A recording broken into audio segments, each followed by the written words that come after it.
कार्रवाई करने की जिनकी जवाबदेही है वो लोग देखेंगे ना। यह कोई पॉलिटिकल इशू तो है नहीं कि जिस पर हम लोग टिप्पणी करें। क्या गलती है, कितनी गलती है, उसकी क्या सज़ा हो सकती है, माफ़ी दी जा सकती है या क्या कुछ किया जा सकता है, तो जो लोग संबंधित पक्ष के लोग हैं वही देखेंगे ना। नमस्कार, आप न्यूज़ पॉइंट देख रहे हैं। मैं हूं आपके साथ वंदना। पटना एसएसपी मनोज सिंह ढिल्लों ने पीएफआई की तुलना आरएसएस से की है। इसके बाद से बिहार की राजनीति गरमाई हुई है।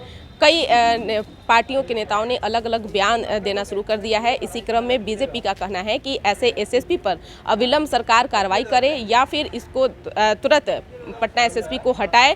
कई तरह के बीजेपी के नेता जो हैं वो बयान दे रहे हैं। इसी क्रम में जदयू के संसदीय बोर्ड के अध्यक्ष उपेंद्र कुशवाहा ने कहा कि यह उचित फोरम नहीं है जहां पर बीजेपी के नेता जो बात कह रहे हैं यह सही नहीं है।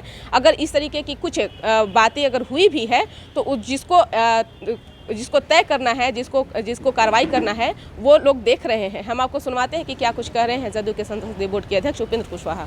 देखिए, उसका जो संबंधित लोग हैं उनका कोड होता है, सर्विस कोड, उसमें कहाँ अगर कोई गलती है तो उसके आधार पे कार्रवाई करने की जिनकी जवाबदेही है वो लोग देखेंगे ना। यह कोई पॉलिटिकल इशू तो है नहीं कि जिस पर हम लोग टिप्पणी करें। क्या लगता है उन्होंने गलत कुछ बोला है? गलत कहा कि सही कहा, यह भी हम कैसे सर्टिफिकेट दे सकते हैं। हाँ, अगर कुछ गलती है तो जो उनके विभाग में या उनके कोड के अनुसार क्या है उनको बोलना, क्या नहीं है उनको बोलना, देखने की कोई अथॉरिटी तो है ना।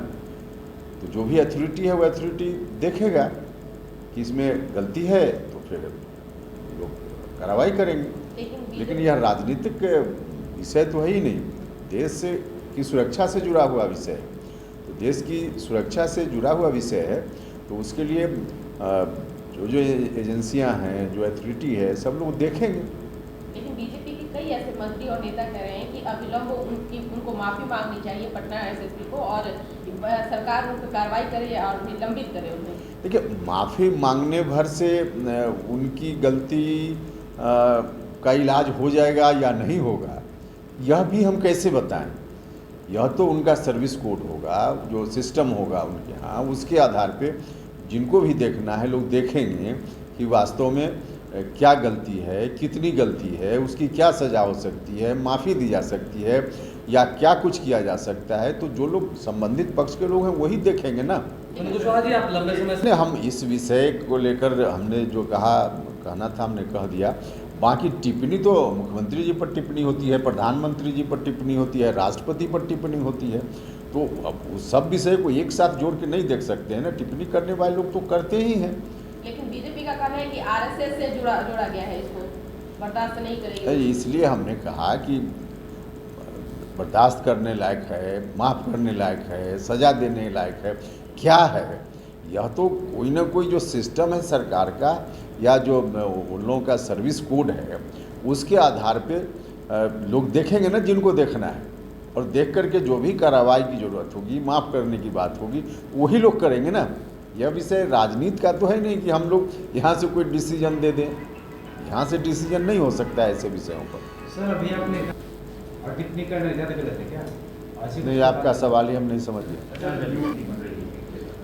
देखिए, हमारी पार्टी तो चाहती है बिहार से बाहर देश के अन्य राज्यों में भी अपना विस्तार, और उसके पीछे एक विशेष मकसद है। बाकी जगह पार्टी फैले, विस्तार हो, हर पार्टी का मकसद होता है, लेकिन हमारी पार्टी का तत्काल मकसद है कि हम राष्ट्रीय स्तर की पार्टी बने। और इस दृष्टि से देश के कम से कम 4 राज्यों में मान्यता लायक क्राइटेरिया को हम पूरा करेंगे तो हमको फिर राष्ट्रीय पार्टी का दर्जा मिल जाएगा। तो उस दृष्टि से अलग अलग राज्यों में हम कोशिश करते रहते हैं। अभी नागालैंड का चुनाव होना है, वहाँ भी चुनाव हम लड़ेंगे। उत्तर प्रदेश और बाकी जगह भी एक्सरसाइज इसी दृष्टि से चलते रहता है और हम लोग करते ही रहते हैं। स्वाभाविक रूप से पार्टी है तो 2024 की तैयारी, जहाँ जब चुनाव है उसकी तैयारी, कहीं विधानसभा का चुनाव अगले साल होना है उसकी तैयारी, बाकी लोकसभा चुनाव की तैयारी तो हर जगह होगी।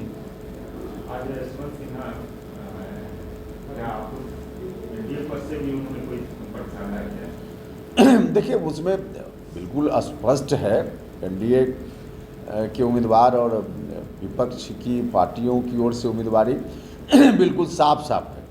तो जब साफ साफ स्थिति है तो उसमें फिर कोई संपर्क उधर से इधर करे, इधर से उधर करे, इसकी गुंजाइश कहाँ बनती है? इसकी कोई गुंजाइश तो बनती नहीं।